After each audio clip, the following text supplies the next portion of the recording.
में जो पंजाब में हो रहा है वो अच्छा संकेत नहीं है। आम आदमी पार्टी सरकार को वहां पर बहुत गंभीरता पूर्वक ये चीजें सोचनी चाहिए।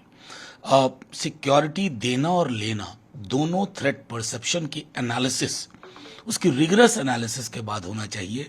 यूं ही किसी सुबह ख्वाब आया कि आज सिक्योरिटी विड्रॉ कर ले, तो मैं समझता हूं उचित नहीं होता। और इस तरह की हिंसा बीते 2 दशक में हमने पंजाब में नहीं देखी थी।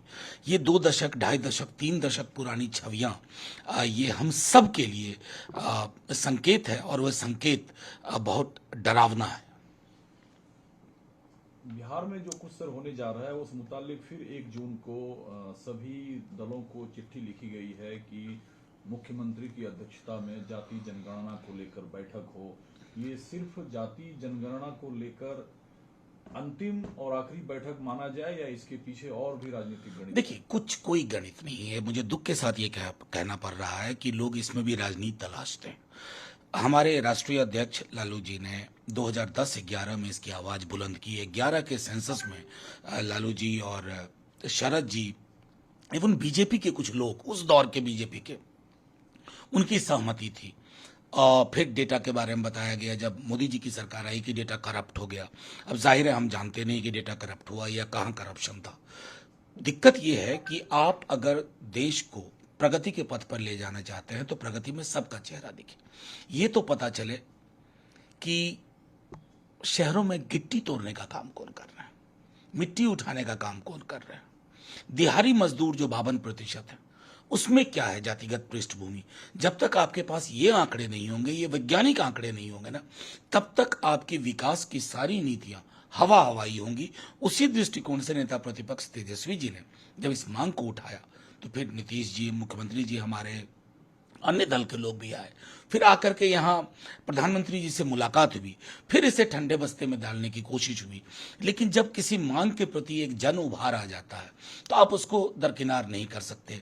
उसी दृष्टिकोण से देखिए कि 1 तारीख को यह तय किया गया है कि सारे दल के लोग वहां बैठेंगे, नेता प्रतिपक्ष स्वयं होंगे, अलग अलग दलों के लोग होंगे, मुख्यमंत्री जी की अध्यक्षता में ये बैठक होगी।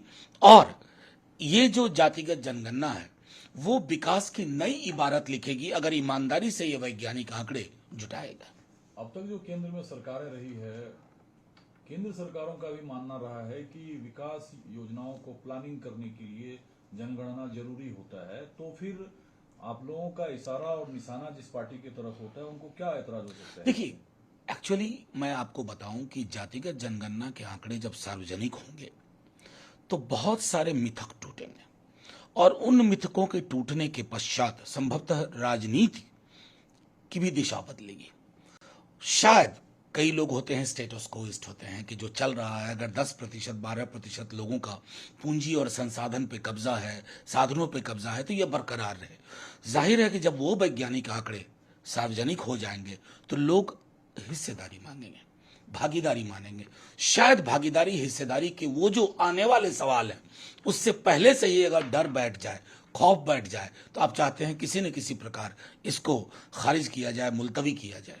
ठीक है, कोर्ट के आदेश पर ही वीडियोग्राफी हुआ था ज्ञानवापी मस्जिद में। अब कल जो वाराणसी जिला अदालत सुनवाई करेगी उसमें वो वीडियोग्राफी जो है वो दोनों पक्षों को दिया जाएगा। देखिए, मेरा सीधे तौर पे मानना है कि कर बैठिए जो करना है, लेकिन कमाल के देश हो गया। हम इतिहास खोद रहे हैं, लोग भविष्य कर रहे हैं, हम इतिहास खोद रहे हैं। हम फवारे और शिवलिंग में पड़े हुए हैं, बेरोजगारी चरम पे, 91,000 पद रेलवे में खत्म कर दिए गए। कहीं खबर है? छोटी सी खबर आती है छोटे 2 कॉलम के अंदर के पन्ने में। क्या हो गया इस देश को? आजादी का 75वां वर्ष, 47 में पार्टीशन के बाद भी इस देश में वो हालात नहीं थे। पाकिस्तान ने अपने लिए नया रास्ता चुना था, वो रास्ता हमें स्वीकार नहीं था। आज कहीं ऐसा तो नहीं कि 75 वर्ष बाद हम इस बात को प्रूव करने में लग गए हैं कि जो पाकिस्तान ने 75 वर्ष पूर्व किया, हम उसी को करने के लिए आगे बढ़ रहे हैं। ठीक है, समान आचार संहिता को लेकर कोर्ट से लेकर राजनीतिक दलों का अलग अलग कंसर्न है, लेकिन इस बीच जो मुस्लिम धर्मगुरुओं की बैठक होती है वो जब ये कहते हैं कि ये षड्यंत्र है उनके खिलाफ और उनके जैसे बाकी समाज के लोगों के खिलाफ, इसे मुस्लिम समाज और समाज के बाकी सोसाइटी के लोग इसे एक्सेप्ट किसी भी कीमत पर नहीं करेंगे। देखिए, मैं सीधे तौर पे कहूं कि ये प्रश्न बहुत गंभीर है, और मेरा सीधे तौर पे कहना है कि यूनिफॉर्म सिविल कोड समान आचार संहिता पे वो लोग भी बोल रहे हैं जिन्होंने इसका ABC नहीं जाना है। हम सबको देखना चाहिए कि आखिर कॉन्स्टिट्यूएंट असेंबली डिबेट में इस पे क्या चर्चा हुई, आखिर क्या वजह थी कि तब के प्रधानमंत्री नेहरू जी और ड्राफ्टिंग कमेटी के चेयरमैन बाबा साहब, तमाम लोगों ने एक सामूहिक फैसला किया कि इसे डायरेक्टिव प्रिंसिपल्स में डाला जाए और फंडामेंटल राइट के सेक्शन में ना लाया जाए, और उसको थोड़े दिन कहा कि जो हालात हैं वो सामान्य हों। इन दिनों शक, शुबहा, संदेह की दीवारें और लंबी हो गई हैं और कटीली हो गई हैं। ये हम सबको तय करना होगा कि इन कटीली दीवारों के बीच में क्या समान, क्या आचार और क्या संहिता। एक पॉलिटिकल सवाल सर है, झारखंड को लेकर बगल का राज्य है, राज्यसभा क्लियर नहीं हो पाया है।